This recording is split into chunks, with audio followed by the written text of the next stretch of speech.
You got to see every part of Los Angeles during your all-city journey. How do you think growing up on one side of town versus another affects a rider? Just their environment. I mean, that's all it really is. Just you just come from a different part of the city.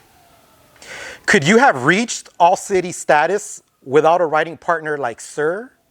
I'm sure you could. Yeah. I just chose to do it with a riding partner. At this time, you're tagging on buses, killing the streets, going all city. But a new spot enters the graffiti realm, Heavens. Yeah. You and SER are credited for coining that term. Can you talk about the first time the both of you go up a freeway sign and mention the word heaven? Yep, I can. And it's in the book, The History of Los Angeles Graffiti Art. But, you know, everyone should know this, that SER did 5 heavens before he even fucking told me there was this new spot, this secret weapon called a heaven.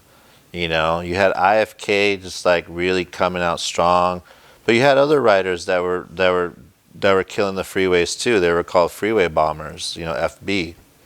And those guys killed it too. Do you remember some of the riders in FB? Oh, of course I do. Yeah, Anks, Tempt, Key, Cab. I'm sure there was others, but those guys are the ones really making the noise.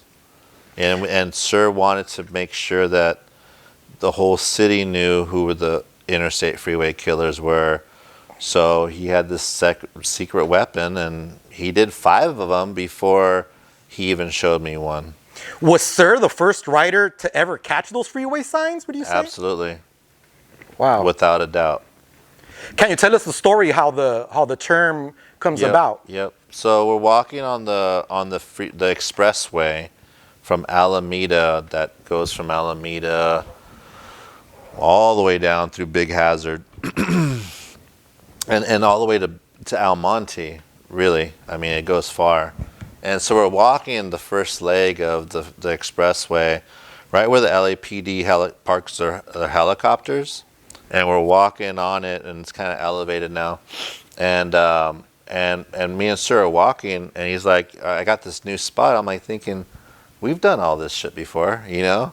And then all of a sudden he starts scaling this freeway sign. I'm like, where are you going, man?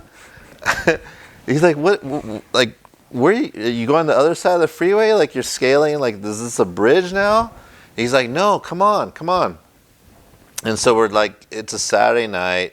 And remember, you know, back then, you know, Westwood was hopping, but Hollywood was also hopping too. So everyone would come in their Suzuki Jeeps and you know, bumping music. And it was that freeway was loud. It was crazy. And we're on this freeway, and I mean, we didn't plan it. It was a full moon that night. You know, it was late at night. We're rocking the heavens, you know what I mean? And all of a sudden, like, the freeway got really quiet. And I remember just like looking up at the full moon, the sky, and I said, SER, man, it's like heaven up here.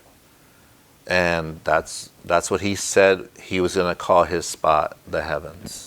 Wow, graffiti history.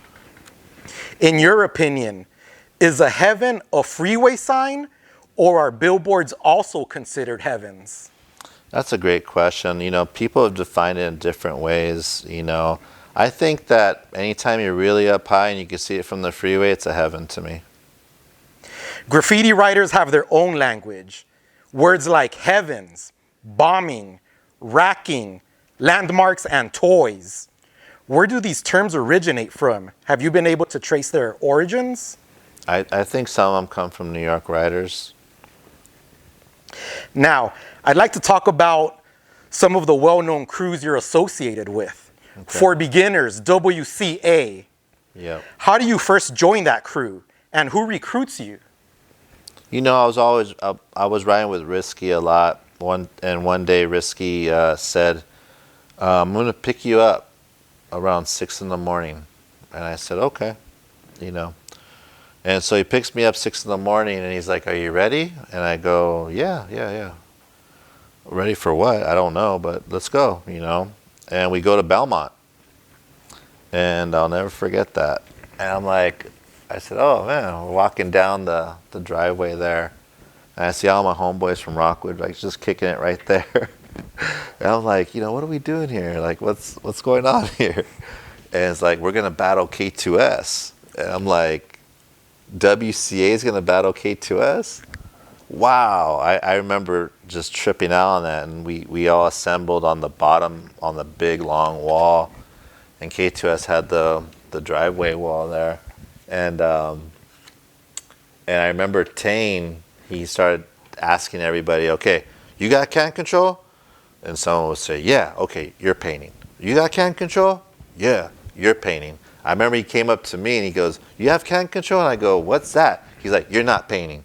But that was so dope, man. I remember, I think that was the beginning of where I thought I was from WCA. Not officially, but I mean, I was pretty down with WCA.